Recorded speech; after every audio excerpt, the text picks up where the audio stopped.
साथीहरू, यो एमाले माओवादी काङ्ग्रेसले चाहिँ रवि लामिछानेको पार्टीलाई आत्मसमर्पण गर्दा राम्रो होला होइन, अथवा यसरी बुझ्नु होला कि सिधै चुनाव नगराएर रवि लामिछाने दाजुलाई होइन अथवा बालेन शाहलाई चाहिँ प्रधानमन्त्री मानेर रासपाको बहुमत मान्दा राम्रो हुन्छ होला।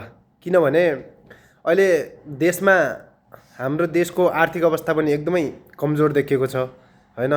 यो चुनावले गर्दा झनै देशको अर्थव्यवस्था तल जाने हो कि भन्ने जस्तो लाग्छ होइन। यानि कि धेरै खर्च हुने जस्तो देखिरहेको छ, खर्च भइसकेको पनि छ।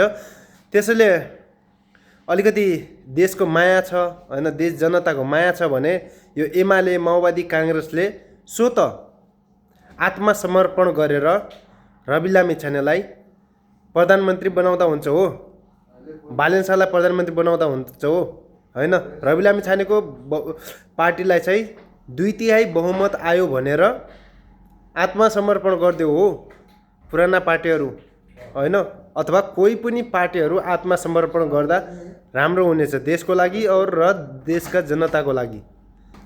किन भन्नुहुन्छ भने तपाईँले देखिसक्नुभयो अरू यी पुराना पार्टीका नेताहरू भोट माग्न जाँदाखेरि होइन कामबाट छोडेर तिनीहरूलाई भेट्न पनि आउँदैनन्, तिनीहरू गएर तिनीहरूको काम गरिदिनु पर्ने देखिरहेको छ, काम गरेको देखिरहेको छ।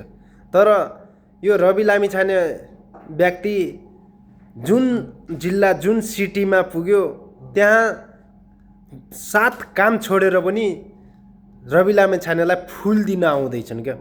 यस्तो माहौल होइन, यस्तो जनताले गरेको माया रवि लामिछानेलाई मैले आजसम्म न देखेको थिएँ न देखेको छु साथीहरू।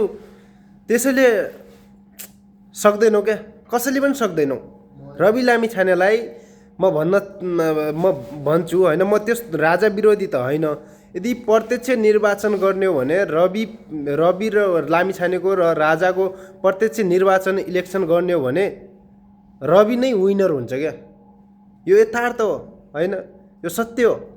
रवि लामिछानेलाई अहिले त्यति मान्छन् र मान्नु पनि पर्छ, किनभने उहाँले गरेको विगतको यो कार्यको चाहिँ यो असल कार्यको चाहिँ परिणाम हो उहाँको होइन। उहाँले गरेको राम्रो कामको चाहिँ अहिले रिजल्ट आइरहेको छ।